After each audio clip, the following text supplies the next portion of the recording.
Hello and welcome to another episode of The Voice of Kali. My name is Ekta and I'm the author of the book The Voice of Kali, a very humble seeker, spiritual seeker who's still on my path, trying to find my way through this Maya that we all are in. And I derived my energy from Kali. She's someone that I connect to very deeply. That is the energy that has always guided me. I may have been in denial when I was a child because we get scared of the form, but it's when I saw the vision, I saw the grander scheme of life, I saw how she'd always been guiding me.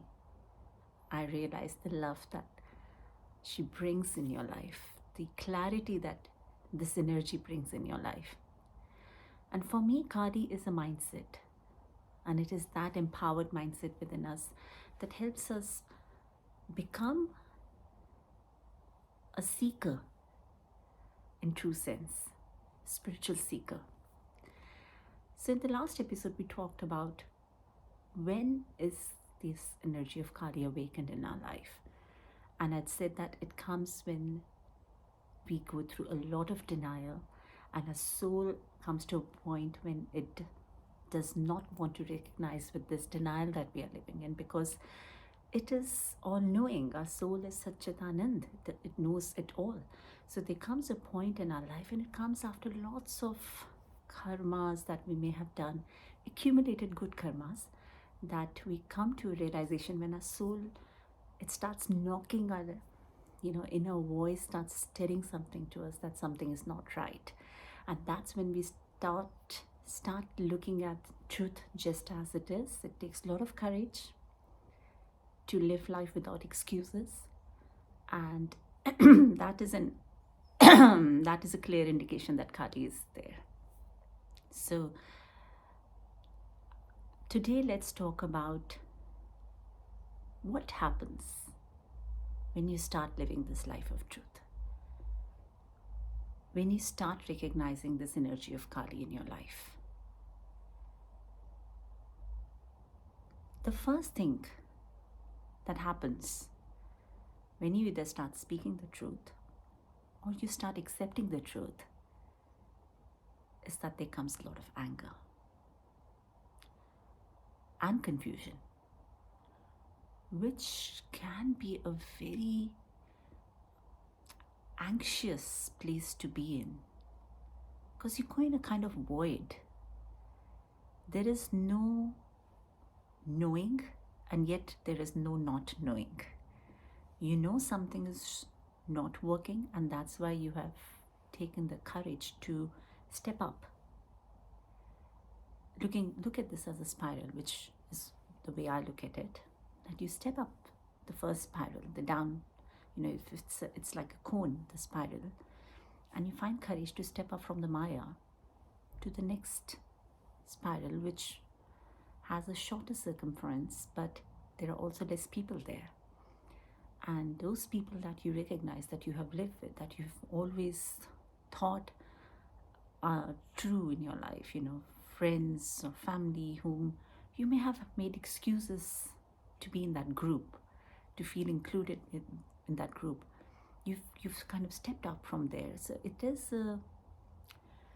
it's a place where you are, let's say you're not there yet, and you have moved on from here. So that transition, that is a place of void. That's a place of a lot of confusion. And you do wonder if this is the right thing to do. Sometimes you can just lose your way and, jump back into the Maya and just say that it's enough. I don't want to see the truth. I want to live in this illusion that I live in, because at least it gives me peace.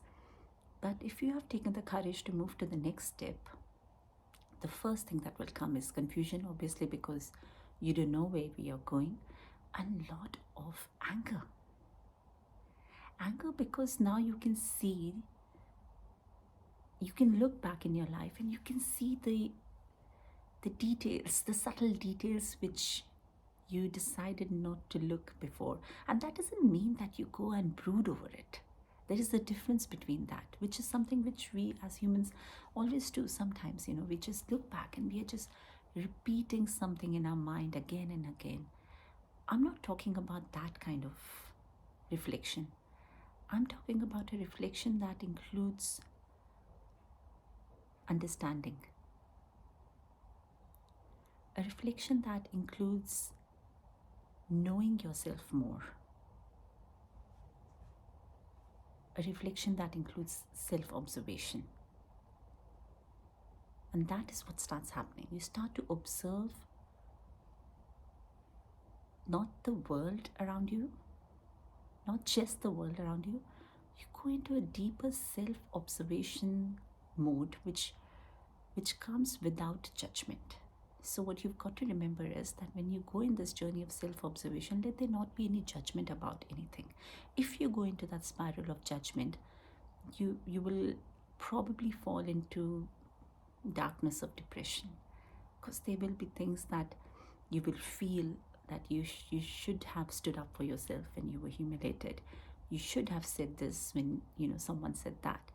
You should have stepped back. You should have taken that step. So go on that self observation without any judgment. Just observe your life and pick up the pieces that help you understand yourself better. Well, I did not react to that in that situation because I wasn't ready, because there was fear. Why is there fear? What is the root of my fear? So that is the kind of line of thought that you must follow. Let's say you had been insulted in a situation and you kept quiet, and looking back, that is something that is annoying you. So reflect back and think, what was the me that made me not take a stand? Was I clear about my situation? What do I need to do more to express? And how can I express my voice without sounding angry, without it being a complaint? How can I strengthen my expression? So that is the reflection and self observation that you go through. And if you do it this way, then there is a lot of scope for clarity to come. But if you go on the way of judging yourself, I should have done this, I should have said this to this person, then there will come a lot of anger. So this is a delicate stage, and it can last for years or months. For me, it lasted for 2 years. Yeah, nearly 2 years. And it's not an easy stage to be in, but it is one of the most deeply spiritual state to be in. It is the foundation of your journey with Kali, because that is where you start your journey of self-observation in true sense. The energy of Kali will give you that courage to accept the truth and to look at it with love.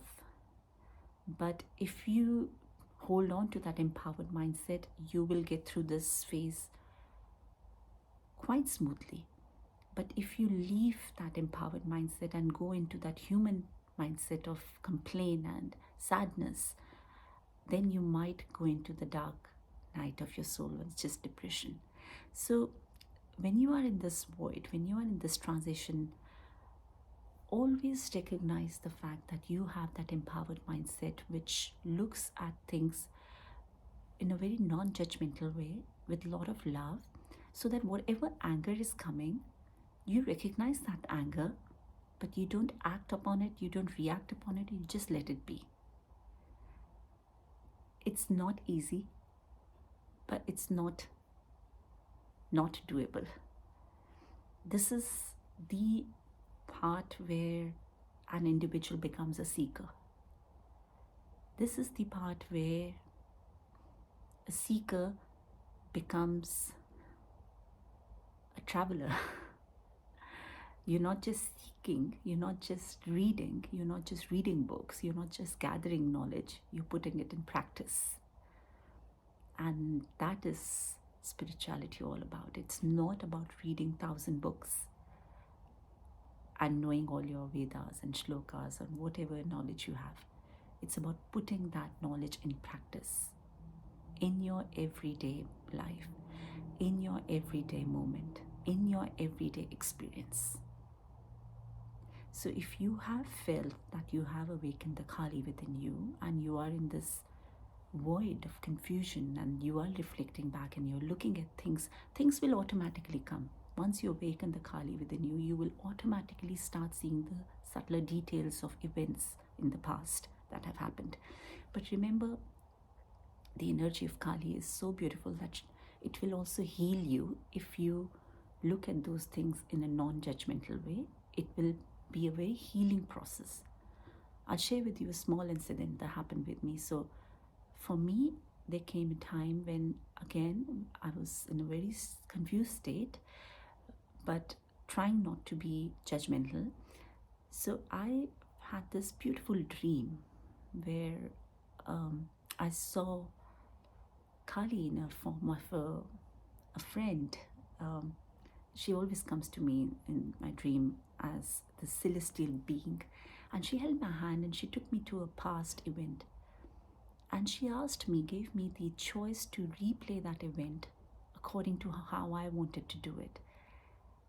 And it's almost like you pause the TV, I paused that event, and I said things that I wanted to say. So that healing happened on a spiritual level. I didn't have to come down to this human level and actually go back to this person and say those words. I said those, I expressed my feelings on that spiritual level. Now I was blessed that she held my hand and she gave me this route to do this, gave me this way to do this. But you could do that. You can just do that by imagining. So if there is someone against whom you're feeling a lot of anger, imagine this person sitting in front of you and express it. And learn to express that without anger. Express what you want to say. So that's a very beautiful way of actually releasing the emotions within you without getting into the the mucky part of it, of actually having that conversation, because with time you will realize that that situation was essential for you to understand certain things and you will be grateful for it. But if you're not able to find that gratefulness now, then leave it to Kali and she will guide you. So if you're in that transition phase, I wish you lots of luck and hang on there. There's a lot of beauty in this phase. So go into that self-observation without any self-judgment, without any anger towards yourself or the individual. Let there be expression, not anger. And let that expression come from a place of understanding.